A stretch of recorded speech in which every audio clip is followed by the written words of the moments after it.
আসসালামু আলাইকুম এভরিওয়ান, কেমন আছেন? আশা রাখি অনেক ভালো আছেন।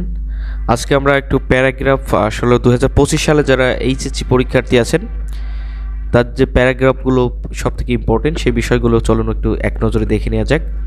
তো প্রথমেই আমরা যেভাবে সাজিয়েছি সাজেস্ট অনুযায়ী ইন্টারনেট, তারপরে 2 নম্বরে ফুড অ্যাডাল্টারেশন, 3 নম্বরে প্রাইস হাইক, 4 নম্বরে ফিমেল এডুকেশন এবং 5 নম্বরে মোবাইল ফোন, 6 নম্বরে আমরা দেখতে পাচ্ছি সবথেকে ইম্পর্টেন্ট জায়গায় ফেসবুক, এটা কিন্তু অবশ্যই ইম্পর্টেন্ট। এবং 7 নম্বরে এবারে সবথেকে মোস্ট অফ দ্য ইম্পর্টেন্ট যেটা এবারে প্যারাগ্রাফ আসতে পারে পরীক্ষায়, অ্যান্টি ডিসক্রিমিনেশন স্টুডেন্ট মুভমেন্টস, আমাদের যে জুলাই যে ছাত্র আন্দোলন হলো সেটা নিয়ে এবার প্যারাগ্রাফ ইম্পর্টেন্ট দিয়েছে।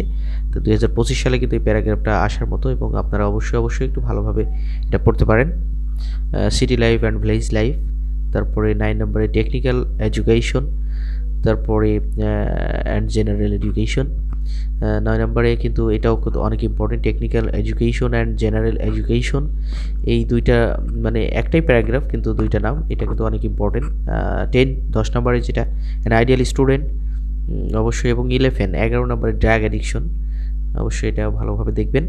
এখানে যে প্যারাগ্রাফ ডিফরেস্টেশন, এই 12টা প্যারাগ্রাফ আপনাদের জন্য, 2টা প্যারাগ্রাফ পরীক্ষায় আসবে সেকেন্ড পেপারে, ফার্স্ট পেপারে কোনো প্যারাগ্রাফ আসবে না।